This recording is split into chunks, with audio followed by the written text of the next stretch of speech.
الرحمن الرحیم۔ حضرت آدم علیہ السلام کا واقعہ۔ میرے بھائیوں، حضرت آدم علیہ السلام سب سے پہلے انسان ہیں جن کو اللہ تعالیٰ نے دنیا میں بھیجا، اور سب سے پہلے نبی آپ ہیں۔ آپ ہی کی اولاد ساری دنیا میں پھیلی۔ آپ کا ذکر قرآن پاک میں 19 بار آیا ہے۔ جب اللہ تعالیٰ نے دنیا کو آباد کرنے کا ارادہ کیا تو اس نے فرشتوں سے کہا، میں دنیا میں اپنا ایک نائب خلیفہ بنانا چاہتا ہوں۔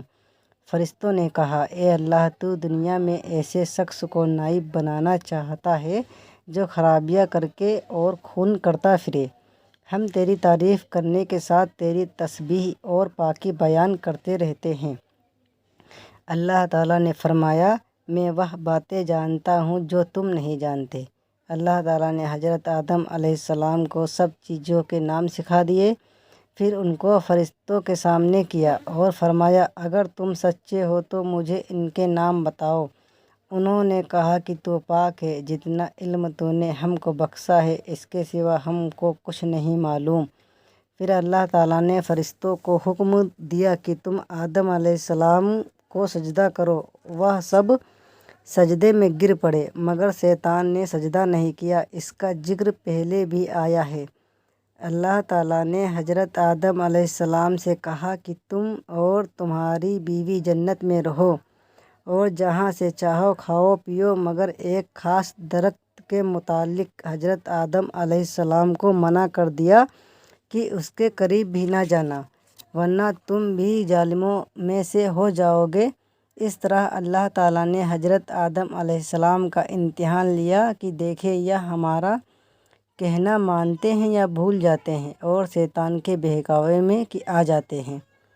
شیطان جو پہلے ہی حضرت آدم علیہ السلام سے ناراض تھا کہ ان کی وجہ سے وہ اللہ تعالیٰ کے دربار سے نکلا، اور خدا تعالیٰ کی لعنت اس پر ہوئی، اور اس نے قسم کھائی تھی کہ میں حضرت آدم اور اس کی اولاد کو قیامت تک بہکاتا رہوں گا کہ اللہ تعالیٰ کا کہنا نہ مانیں اور خوب برائیاں پھیلائیں۔ وہ حضرت آدم اور ان کی بیوی حضرت حوا علیہ السلام کو برابر بہکاتا رہا کہ اس درخت کا پھل تم ضرور کھاؤ، اس کے کھانے سے تم فرشتہ بن جاؤ گے، جنت میں بھی سے نہ نکلو گے۔ آخر ایک دن حضرت آدم علیہ السلام اور ان کی بیوی حضرت حوا بھول سے شیطان کے بہکاوے میں آ گئے اور درخت کا پھل کھا لیا۔ پھل کھاتے ہی دونوں ننگے ہو گئے اور جنت کا لباس ان کے بدن سے غائب ہو گیا، اور وہ جنت کے پتوں سے اپنے بدن کو چھپانے لگے۔ اللہ تعالیٰ نے حضرت آدم علیہ السلام سے کہا کہ ہم نے کہہ دیا تھا کہ اس درخت کے پاس بھی نہ جانا اور شیطان کے کہنے میں نہ آنا، وہ تمہارا دشمن ہے۔ تم اس کے کہنے میں آ گئے، اب تم اور حوا جنت سے چلے جاؤ اور دنیا میں جا کر رہو۔ حضرت آدم علیہ السلام کو جنت سے نکلنے اور شیطان کے بہکاوے میں آنے کا بہت رنج ہوا، اور بہت عرصہ تک اللہ تعالیٰ سے معافی مانگتے رہے اور روتے رہے کہ اللہ تعالیٰ مجھے معاف کر دے۔ آخر اللہ تعالیٰ کو رحم آیا اور حضرت آدم علیہ السلام کو یہ دعا سکھائی کہ اے ہمارے رب، ہم نے اپنے اوپر ظلم کیا اور تو ہم پر رحم نہیں کرے گا تو ہم بڑا نقصان اٹھانے والوں میں سے ہو جائیں گے۔ تو حضرت آدم علیہ السلام نے یہ دعا بہت گڑ گڑا کر مانگی، اور اللہ تعالیٰ سے بہت رحم کرنے والے ہیں۔ جب کوئی بندہ گناہ کر لیتا ہے اور سچے دل سے توبہ کر لیتا ہے کہ اے اللہ، یہ گناہ تو مجھ سے غلطی سے ہو گیا، آئندہ ایسا نہ کروں گا، تو وہ معاف کر دیتے ہیں۔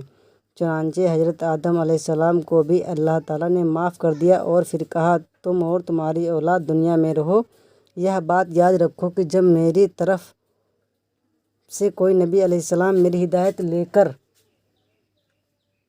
تمہارے پاس آئے تو تم اس کا کہنا ماننا، جو میرے بھیجے ہوئے نبیوں کا کہنا مانے گا اس کو پھر نہ کوئی خوف ہوگا اور نہ غم ہوگا، اور جو لوگ میری نبیوں کی بات کو نہیں مانیں گے اور ہماری آیتوں کو جھٹلائیں گے وہ دوزخ میں جائیں گے اور ہمیشہ اسی میں رہیں گے۔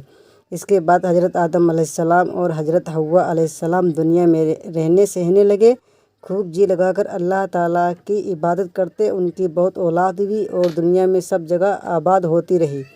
حضرت آدم علیہ السلام اپنی اولاد کو یہی بات بتاتے رہے کہ تم کبھی شیطان کے بہکاوے میں نہ آنا، وہ ہمارا دشمن ہے اور ہم کو بری باتیں کرنے کے لیے بہکاتا رہتا ہے۔ ہمیشہ اللہ کی عبادت کرنا، سچ بولنا، کسی پر ظلم نہ کرنا، ایک دوسرے کے نیک کاموں میں مدد کرتے رہنا۔ آخر کار حضرت آدم علیہ السلام 9 سال زندہ رہ کر وفات پا گئے۔